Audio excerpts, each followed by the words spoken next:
मरीम क्या करी? Mic off कीजिए। तो इससे पहले आपने वोकेबलरी 9 लर्न की है and now this is vocabulary number 10 and this is the last of this list. This is the last, यानी ये बिल्कुल आखिरी है इस लिस्ट में। जो बेसिक वोकेबलरी आप लर्न कर रहे थे वो उसमें से ये आखिरी कड़ी है उस सिलसिले की। एंड दीज आर इंटरजेक्शंस, ये इंटरजेक्शंस हैं। इससे पहले कुछ आपने प्रोनाउंस लर्न किए, कुछ नाउन्स, कुछ एडजेक्टिव्स, कुछ कुछ मैम आपने प्रेपोजिशन। 9 कही अभी थी, ये तो बाकी जो 10 है है। वो वर्ब्स बाकी सबसे मेन। तो अब इसके बाद अगली लिस्ट जो होगी वो वर्ब्स की होगी, वर्ब्स होंगे और एडवर्ब्स होंगे। और ये नहीं, अच्छा, चलिए सर कोई बात नहीं। आप आपको कोई बात नहीं, आप 10 पढ़ लीजिए। हो सकता है कुछ मिसअंडरस्टैंडिंग हुई हो हमसे, या हमारे बताने में कुछ कमी रह गई है। जो सर पढ़ा रहे हैं इस वक्त वो आप पढ़ लीजिए। जी सर, शुक्रिया। Okay ma'am. इंटरजेक्शन है, कुछ इंटरजेक्शन है जो ज्यादा यूज होते हैं।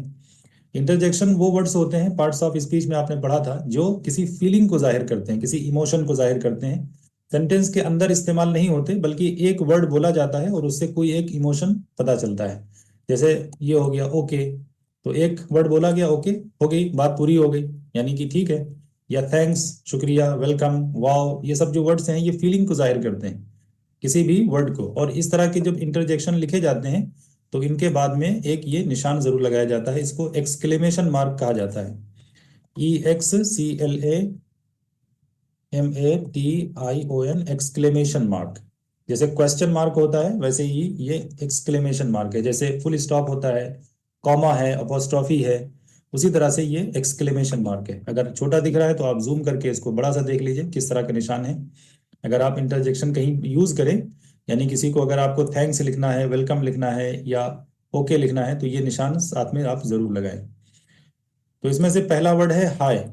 हाय का मतलब होता है किसी को मुखातब करने के लिए हाय। हाय और हेलो दोनों एक ही मीनिंग है। हाय और हेलो, हाय और हेलो ये दोनों का मतलब होता है सुनिए, या सुनिए तो ऐसे ही लोग अंदाजे के लिए मीनिंग कर लेते हैं, लेकिन ये वर्ड है बस किसी को अपनी तरफ मुतवज्जा करने के लिए। हाय या हेलो, ये दोनों वर्ड्स। तो हाय के जवाब में हेलो बोला जाता है, हेलो के जवाब में हाय बोला जाता है। हाय एंड हेलो। और एक हाय और होता है, एक होता है हे, HEY, हे। तो वो नाम से पहले लगाया जाता है। जैसे हे हामिद, हे महमूद, वो दूसरा वर्ड है। ये हाय है, HI, हाय, हाय पढ़ा जाएगा। और ये हेलो। और ठीक है के लिए ओके। ओके ऐसे भी ठीक है, ओके ये भी ओके है और ये भी ओके है, इस तरह से लिखे तो भी ओके है। OKAY, okay. ये पूरा एक वर्ड है, इसको दोनों तरह से लिखा जा सकता है। इसका मतलब है ठीक है, ओके। और यही सेम मीनिंग जो ओके की है वही ऑल राइट की भी है। ऑल राइट, ये ऑल और राइट अलग अलग नहीं है, ये पूरा एक वर्ड है। जैसे राइट है, RIGHT, राइट के माने सही होता है, वही वाला राइट है, उससे पहले AL लगा देंगे तो all right. It's all right, जैसे ये ठीक है। अगर किसी ने कुछ कहा तो आप ये कहेंगे यस इट्स ऑल राइट, यानी इट्स ओके। तो ओके और ऑल राइट दोनों एक ही मीनिंग है। शुक्रिया के लिए थैंक्स, शुक्रिया अदा करने के लिए थैंक्स, या थैंक यू वेरी मच। तो थैंक यू वेरी मच तो पूरा सेंटेंस हो गया। वो एक्चुअली प्रेजेंट इंडेफिनिट का जुमला है, आई थैंक यू, उसका शॉर्ट है थैंक यू वेरी मच। लेकिन थैंक्स जो है ये इंटरजेक्शन है, क्योंकि ये एक वर्ड बोला जाता है, ये इंटरजेक्शन है। थैंक्स इसको लिखा जाएगा तो ऐसा निशान जरूर लगाएंगे, थैंक्स। और वेलकम, वेलकम का मतलब है खुश आमदेद, किसी का इस्तकबाल करना है तो खुश आमदेद, जैसे यू आर वेलकम। और थैंक्स के जवाब में भी वेलकम बोला जाता है। अगर आपको बोलना है, कोई आपको थैंक्स कहे तो आप जवाब में क्या कहेंगे? You are welcome. या सिर्फ वेलकम बोल देंगे तो भी काम हो जाएगा, मतलब वही एक ही बात है। यू आर वेलकम कहें या सिर्फ वेलकम थैंक्स के जवाब में। और भी जवाब होते हैं थैंक्स के, जैसे एनी टाइम या इट्स माय प्लेजर। ये सिर्फ शॉर्ट में कह दिया प्लेजर, यानी प्लेजर का मतलब खुशी, तो ये मेरे लिए खुशी की बात है, इट्स माय प्लेजर। लेकिन ज्यादा कॉमन जो है थैंक्स का रिप्लाई वो यही है, welcome. Welcome is the most common answer. और और क्या लिखा है मैसेज? हाँ ब्रो भी कहते हैं जी, हे ब्रो। हाँ वही वही वाला हे बताया था जो अभी। हे ब्रो, यानी किसी किसी के नाम के साथ में, जैसे हे हामिद वैसे हे ब्रो। और ये हो गया वाव। वाव का मतलब वाह, तारीफ करने के लिए, कोई चीज़ बहुत अच्छी लगी तो वाव, वाव इट्स सो नाइस, यानी ये कितना अच्छा है। इट्स सो ब्यूटीफुल, ये कितना खूबसूरत है, वाव। तो वाव का मतलब यही है, वाह। और खुशी के लिए तो वाव हो गया, और गम के लिए, अफसोस जाहिर करने के लिए alas. Alas, alas we lost the match. Alas he died, यानी वो मर गया, ही डाइड। अलास, तो अलास का मतलब है अफसोस। वेल डन, वेल डन ये पूरा एक वर्ड है, वेल और डन दोनों अलग अलग लिखा जाएगा, लेकिन इसका मतलब होगा शाबाश, यानी बहुत अच्छा किया, वेल डन, शाबाश, well done. Superb, superb, superb B silent नहीं होगा, ऐसा नहीं है कि सुपर है ये, सुपर्ब बी के साथ में, इसका मतलब है शानदार। जैसे किसी किसी ने कोई अच्छा काम किया तो सुपर्ब, सुपर्ब है ना। ये सेंटेंस के बीच में नहीं आएगा कि this is a superb bicycle या योर पेन इज सुपर्ब, ऐसा कहने की जरूरत नहीं, बस एक वर्ड सुपर्ब। तो सुपर्ब का मतलब होगा बहुत अच्छा, शानदार। और यकीनन के लिए होगा श्योर, इसका प्रोनाउंसिएशन क्या होगा, श्योर, बड़ी शीन के साथ में, हालांकि बड़ी शीन के लिए एस एच लिखा जाता है, लेकिन यहाँ पर सिर्फ एस, सिंगल एस से ही शाह की आवाज होगी, श्योर।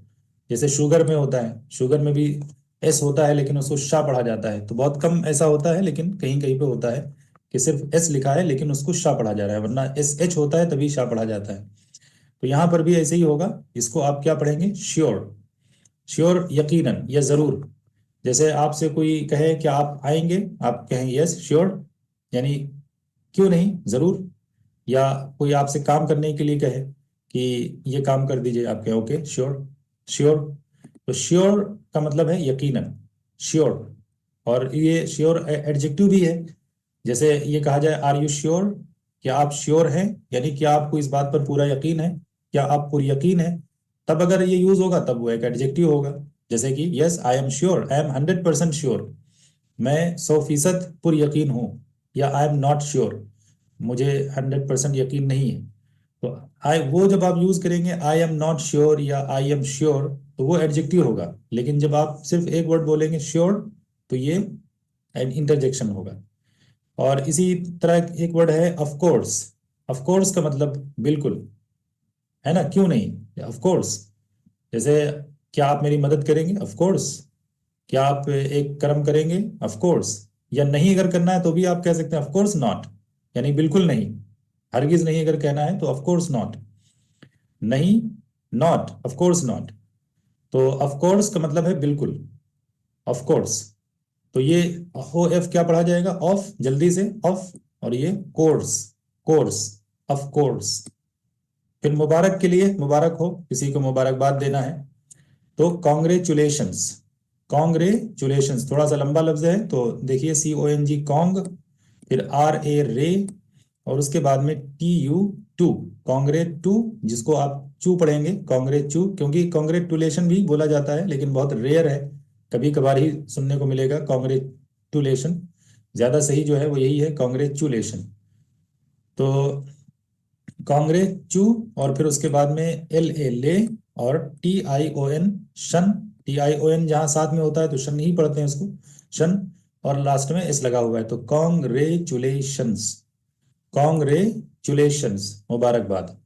और अगर आप चाहें तो इसको शॉर्ट में भी बोल सकते हैं, शॉर्ट में बोलेंगे तो इतना कम कर दीजिए, इतने लेटर्स इसमें से, तो ये उसका शॉर्ट हो जाएगा। क्या बचेगा, कॉन्ग्रेट्स। किसी को मुबारकबाद देना है तो सिर्फ इतना ही बोल दिया, कॉन्ग्रेट्स, कॉन्ग्रेट्स, यानी मुबारक हो। या पूरा अगर आपको बोलना है तो कॉन्ग्रेचुलेशंस, मुबारक हो। ठीक है, तो आप पूरा ही याद करिए, शॉर्ट में मत याद करिएगा, आपको पूरा याद करना है यहाँ तक स्पेलिंग के साथ में, कॉन्ग्रेचुलेशंस। और अब स्पेलिंग जो है थोड़ा बहुत आसान हो गया होगा याद करना, अब आप अंदाजा लगा सकते हैं कि कॉन्ग अगर है तो सी ओ एन जी होगा, रे है तो आर ए, कॉन्ग रे। फिर चू है तो चू के लिए टी यू होगा, कॉन्ग रे चू। ले, एल ए। शन, शन के लिए टी आई ओ एन, शन हो गया। एस, तो उसके लिए एस लगाना होगा, कॉन्ग्रेचुलेशंस। उसके बाद अलविदा, अलविदा के लिए गुड बाय, गुड बाय। तो यहाँ पर बाय की जो स्पेलिंग होगी वो बी वाई ई बाय होगा, और वो जो इससे पहले आपने पढ़ा है के जरिए के लिए, वो सिर्फ बी वाई होता है, बाय। जैसे बाय बस, बाय ट्रेन, बाय पोस्ट, तो वो बी वाई होता है, और जो खरीदने के लिए बाई होता है वो बी यू वाई बाई होता है, खरीदना। वो अभी आगे वर्ब में आएगा। और ये बाय है, गुड बाय, जिसको शॉर्ट में आप सिर्फ बाय कह सकते हैं, बाय, बाय बाय, यानी कि अलविदा। और हाय के लिए आउच, हाय उर्दू वाला जो हाय होता है, जैसे गिर गए हाय, हाय अब मैं क्या करूं, तो आउच। तो उसके लिए क्या है, आउच, कोई तकलीफ है, प्रॉब्लम है, आउच, तो उसके लिए आउच होगा। और उप्स, उप्स इरिटेशन को जाहिर करने के लिए, यानी झुंझलाहट, उफ या उफ उसके लिए उप्स, उप्स, है ना, कोई मिस्टेक आपसे हो जाए, उप्स, तो उसके लिए उप्स का वर्ड यूज होता है। तो ये इंटरजेक्शंस हैं जो सिंगल वर्ड्स यूज होते हैं किसी फीलिंग को जाहिर करने के लिए। ये आपको याद करना है। आज थोड़े वर्ड कम है, इसलिए कि अब आपको रिवीजन भी करना है साथ में, इसलिए ये थोड़े से मुख्तसर दिए गए हैं। और साथ में आपको पीछे भी एक नज़र डालना है। हालांकि इधर पीछे हमने बीच में आपको दिया था रिवाइज करने के लिए 1 to 5, अब उससे आगे 5 to 9 आज रिवाइज कर लीजिएगा। फिर उसके बाद अगले दिन हम पूरा फिर 1 से लेकर 10 तक एक साथ सुनेंगे आपसे। ठीक है, तो अभी रिकॉर्डिंग बंद करते हैं।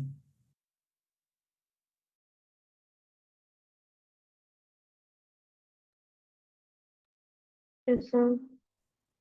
जी जी बेटा, अब आप लोग बताइए, समझ में आया आपके? आप लोग याद कर लीजिएगा प्लीज 1 to 10 तक, ताकि यस इसके मैम। मुताबिक जो सबक पढ़ाया जाए, जो सर ने आपको याद कराए।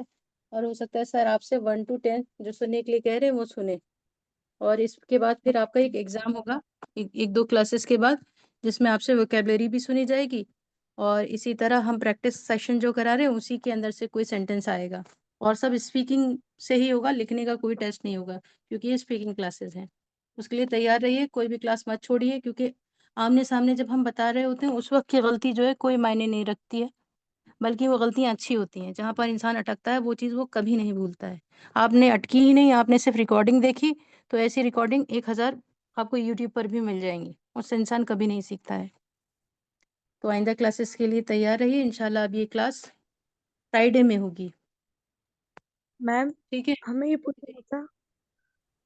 जी, बताइए। कॉन्ग्रेचुलेशंस ऐसा हम कब लगाते हैं मैम?